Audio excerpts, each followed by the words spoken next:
కానీ అటువంటి సమాజంలో ఉన్నాయి. ఇవాళ నిజంగా నేను మొహమాటం లేకుండా చెబుతున్నా, అమ్మాయిలు ప్రత్యేకంగా నేర్చుకోవాలి ఒక విద్య. దాన్ని జగన్నాథ పండితురాయలు చెబుతాడు, చిలుకతో పోలుస్తాడు అమ్మాయిని. చక్కనైన రూపు సౌశీల్య గరిమంబు మటకారితనము మంచి నేర్పు. చక్కనైన రూపు సౌశీల్య గరిమంబు మటకారితనము మంచి విద్య ఎన్నియున్ననేమి రామచిలుకకు, ఎన్నియున్ననేమి రామచిలుకకు గండు బిల్లి ముందు దండుగయ్యే అంటాడు ఆయన. చిలక చాలా అందంగా ఉంటుంది. సౌశీల్య గరిమం, చిలక శీలం కలిగి ఉంటుందండి. మీరు బోటనీ జువాలజీ చదువుకోవడానికి ఊరికి అడ్డుకోత నిలువు కోత, కోడికి 2 కాళ్ళు ఉంటాయి, చిలకకి 2 రెక్కలు ఉంటాయి. ఇది నువ్వు చెప్పేది ఏంటి అక్కడ కనిపిస్తలేవు.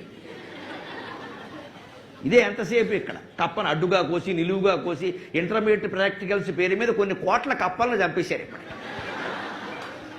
ఒక్కడ కనీసం కప్పకు వ్యాధి వస్తే మందే ఉండే చెప్పలేదు ఆవిడ. అవన్నీ విదేశీయులు కనిపెడతారు, మనం ఇక్కడ కోసేస్తాం అంతే మొత్తం. ఈ మధ్యనైతే రెసిడెన్షియల్ కాలేజీలో వాళ్ళు అది కూడా ఆపేశారు శుభ్రంగా. జువాలజీ రికార్డు, బాటనీ రికార్డు, అక్క రికార్డే మళ్ళీ చెల్లి సంతకం పెట్టేస్తున్నారు. అంటించే 30 కప్ప తెలియదు అప్ప తెలియదు. అది కాదండి ప్రాక్టికల్స్. పూర్వం ప్రాక్టికల్స్ ఎలా ఉండేవంటే, చిలకన గురించి తెలుసుకోవాలంటే చిలకలు ఉన్న తోటలోకి మనిషి వెళ్ళేవాడు. చిలక మన దగ్గరికి రాదు, వెళ్ళాల్సిందే.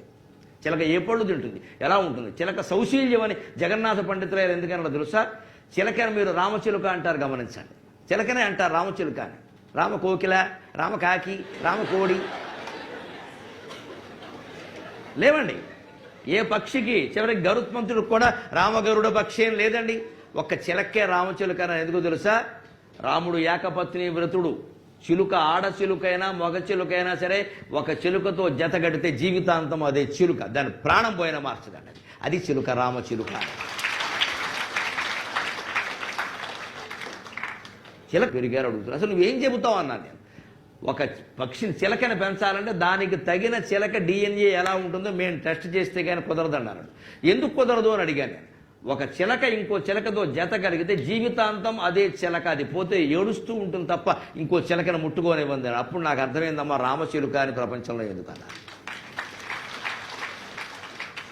అంతేగాని మన కొంతమంది తెలియకంటూ ఉంటారు, రామ రామ అంటే అది రామ అంటుంది, మనకంటే ఎక్కువగా రామనామం జపిస్తుంది, అందుకని రామచిలుక. ఇది పొరపాటు మాట.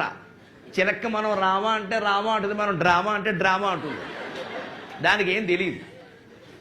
పైగా చిలక రామ అంటుంది రామ అంటుందని మాట్లాడద్దు. మామూలుగా రామ రామ అంటుంది. పిల్లి పట్టుకున్నప్పుడు ఏముంటుందో చూడండి. అయ్యో అంటుంది, రామ అంది అక్కడ. దానికి తెలుసు. అది సౌశీల్య గర్వం. చిలక అందంగా ఉండొచ్చు, దానికి శీలం కూడా ఉండొచ్చు, దాని క్యారెక్టర్ మంచిదేనండి, అది సరిపోదు. మాటకారితనము అంటే ఇందాక బుక్కునుడు మాట్లాడినట్టుగా నేర్పుగా మాట్లాడు. అంతేకాదు మంచితనం వేరు, మాటకారితనం వేరు. నీకు మంచితనం ఉంటే సరిపోదు. ఈ రోజుల్లో మాటకారితనం ఉండాలి, లౌక్యం ఉండాలి, తప్పించుకునే విధానం ఉండాలి, లేకపోతే ప్రమాదానికి గురవుతాం ఖచ్చితంగా. ఎంత చదువుకునేది ఎందుకు? బీటెక్ చదువుకున్న అమ్మాయి అన్యాయానికి గురైంది అంటే అది మనకు అవమానం, మన విద్యకు అవమానం. అది వాడి నుంచి ఎందుకు తప్పించుకోలేకపోయాం? ఏవో ఒక అబద్ధం ఆడలేమా? వాడి పౌరుషాన్ని రెచ్చగొట్టలేమా? వాడిని అక్కడి నుంచి పంపించలేమా? ఆ మాత్రం కమ్యూనికేషన్ స్కిల్ లేదా? లేదా నటించలేమా? కీచకుడి దగ్గర ద్రౌపది నటించినట్టుగా నటించలేమా? ఇవేమీ లేకుండా ఈవేళ బలైపోయిన తర్వాత పేపర్ల వాళ్ళకి మనం సరుకు అయ్యాం. ఇక్కడ కాలేజీకి అప్రతిష్ట వచ్చింది. అక్కడ చదువుల్లో ఇవన్నీ లేవు. చదువుల్లో ఏముంటాయండి? చెప్పేవాళ్ళు చెప్పాలి. విద్యలో ఉండే విషయాలు కావు ఇవి. ఇవి నేర్చుకోగలగాలి. అందుకని జగన్నాథ పండితులు చెబుతున్నాడు, చక్కగా ఉండొచ్చు, అది శీలం కలిగింది అవ్వచ్చు, అవన్నీ పిల్లికి అవసరం లేదు, దానికి ఆహారం కావాలి.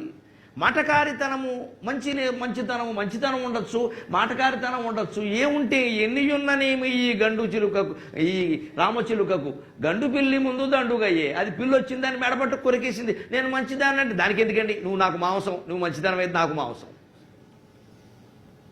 ఆ నేర్పు కలిగి ఉండాలంటే ఖచ్చితంగా స్త్రీలు కూడా భౌతికంగా కరాటే లాంటి విద్య నేర్చుకోండి. మన మాటవి పనిలో పని అది కూడా. ఇప్పుడు ఇంత తెగించి నేను నేర్చుకున్నాం కదా, అది నేర్చుకుంటే ఏమిటైంది నష్టం? దాని ఒక్కద వల్ల వచ్చేది ఒక్క గుద్దు గుద్దితే మళ్ళీ బతకద్దు మనిషి అంతే.